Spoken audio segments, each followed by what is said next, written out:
続きまして、スコット・ボアリック米国特許商標庁特許審判部首席審判長です。Okay, thank you very much. So I have a presentation about the state of the Patent Trial and Appeal Board at the U.S. Patent and Trademark Office. So first, just the way the PTAB is organized is shown here. This is our management structure. Sorry.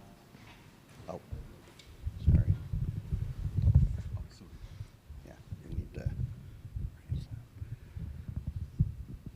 There we go. Is that better? All right, great. All right. So shown on this slide is our management structure. We have an office of the chief judge with the chief and deputy chief judge.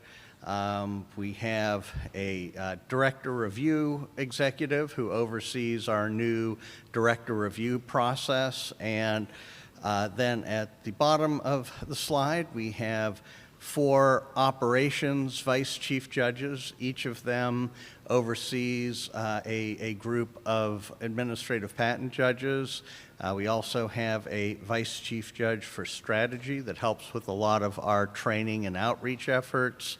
And then we have a board executive there all the way on the right who is responsible for all the administrative functions of the board, including the hearings operations, the paralegal operations, the IT infrastructure, personnel, all of the things that are needed to allow for filing, distribution, paneling, preparation, and mailing of opinions. So we have about 350 total personnel. We have 240 administrative patent judges and about 100 support staff who you can see in the different ovals here, the different teams that we have at the board. And the idea here is we have a lot of different people helping to make the operation work. So of those 350, I might just add, we also are nationwide across the United States. So we have the USPTO headquarters is in Alexandria, Virginia. We have 4 regional offices across the country, and we're opening a 5th next year in Atlanta, Georgia. Plus, we have many of the judges and staff teleworking full-time across the country. So we are distributed in just about every state in the United States. So this is our caseload last year. The caseload this year, we're just compiling the data. I didn't have it in time for preparation for this talk, but it turns out it's pretty similar. And you can see we had almost 6,000 cases filed at the PTAB. The majority of those are the ex parte appeals from examination, so coming up from the patent examiners. But we had, this year it was a little bit more than the 1,239 AIA petitions, but you can see it's 1,200 to 1,300 petitions for review of patents after granting, or what we call post-grant. And then we issued in fiscal year 2023, and again, the numbers are pretty similar for last fiscal year, 2024, about 6,000 decisions, just a little more. Again, most in ex parte appeals, but also in our trials, including decisions on institution. We'll talk a little later about how the AIA trials are structured, but they are structured in 2 stages. There's an institution stage where the board decides whether to institute a trial, and then if one's instituted, there's a trial stage that ends in a final written decision. You can see that we had about 500 final written decisions that took about just under 12 months by by statute, we're required to finish those final written decisions in 12 months, and we're required to get the decisions on institution out within 3 months. You can see we were at 2.7 months there, so we were meeting our statutory obligations. For hearings, so again, 2023, but the last year's data is also fairly similar. So we had a total of 868 hearings. Of those, about half requested public audio feeds. So we do allow the public to listen in to most of the oral hearings unless there's confidential business information being discussed. That's fairly rare, so the majority of the hearings are accessible to the public if they ask. As you can see, though, only about a third were in person, which is interesting. Of course, before COVID, they were almost all in person for the parties, although we did have some judges remote because, again, they even before COVID, they were spread out across the country. So you can see here in person, it was roughly equal between our ex parte appeal in-person hearings and AIA trial hearings. And then the remote hearings, 604 total remote hearings. That means completely remote. The parties, the judges, the court reporter are all remote, completely virtual hearing, and you could see 232 of those were ex parte, and about 372 were the trials. And by the way, for trials, there is a hearing in nearly every case.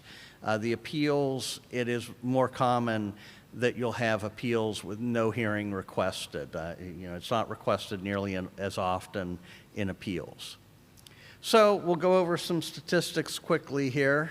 These are appeals, and you can see that starting in 2012, we had a lot of appeals in our inventory, nearly 26,000. We have worked hard over the intervening time to bring that inventory down, and now, as you can see, we are just under 5,000 cases at the end of fiscal year 24. That is about a 1-year pendency for the appeals. And this just shows what is the pendency by technology area. They're color-coded by technology, and the overall pendency is all the way on the right there in the black bar. The gray shaded bars are a comparison to the prior year, so you can see the trends in pendency. But overall, just around 12 to 13 months overall pendency. This is the appeal intake by Technology Center. And outcomes, this chart has been fairly steady for a long time. So we affirm the examiner completely in about 60% of the cases. In about another 8%, it's a partial affirmance. About 30% of the time, we reverse the examiner, and then there are a few administrative remands to sort of make up the rest. I'm not really going to talk about our legacy interferences other than to note that they are slowly going away, which was by design. Once we changed to first inventor to file instead of first to invent, this interference was a contest to see who was the first inventor. Those have really slowed down, and someday they will go away. Now, for trials, you can see petitions by trial type. The vast majority are called inter partes review, or IPR. You can see 97%. Compared to 3% post-grant review. That's the other type of trial that we still do. By technology, mostly electrical and computer technologies, although mechanical business method has a large percentage as well. And then you can see smaller percentages of chemical and biotech petitions. As far as the outcomes by petition, What this shows in the orange slice there all the way on the left is there is no trial instituted in about 30% of the cases. So the proceeding is over at that point. There's nothing else to do. About 30% settle, and as we'll see in a later slide, that's split nearly evenly between the institution and trial phase. But if you go all the way to trial, the various shades of blue show the outcomes in a final written decision, which is abbreviated FWD. So you can see that about 27% of the final written decisions are finding all of the challenge claims unpatentable. There's a mixed outcome, so some unpatentable, some remaining patentable in about 6%, and about 6% find all of the challenge claims patentable. So those are our outcomes on a petition-by-petition basis. Petition filings have been fairly steady, although they're starting to creep up again. They had come down a few years ago. Now, this prior year, they've started to come up. This trend continued, is continuing. So we're seeing slightly more on average, this year than we did in the prior year. That institution rate has been fairly steady, but the past few years it has increased a bit. You can see we are about the same in fiscal year 2024 as we were in 23, about 67% instituted. If you look petition by petition, this is another way to count, which is looking at the patent, because sometimes there's more than one petition filed against a patent. So these numbers are slightly higher just because this counts on a patent by patent basis.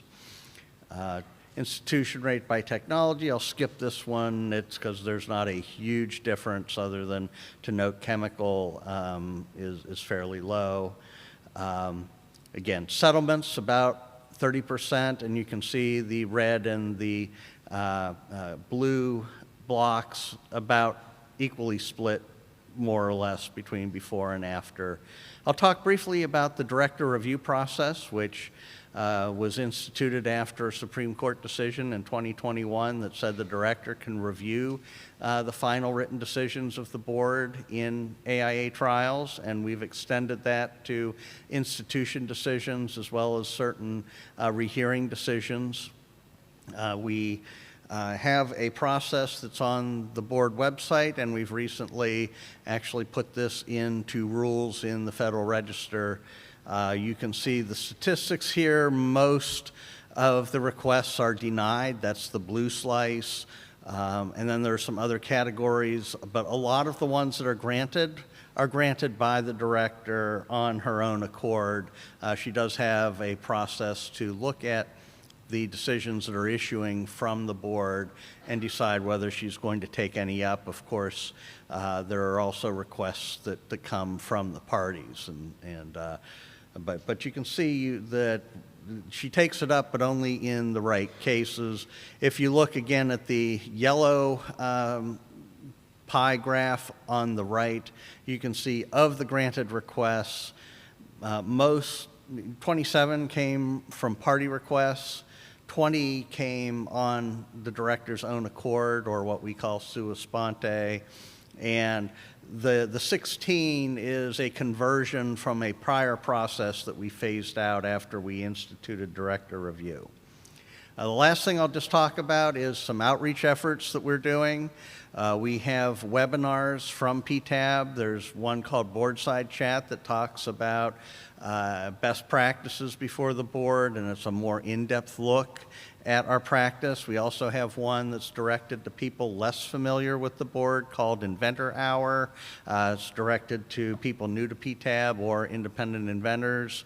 We also have a LEAP program that is similar to the kinds of opportunities that Judge Cho Groves talked about yesterday in trying to give newer attorneys argument time before PTAB. We have training programs. We have a mock argument program, all to help newer attorneys.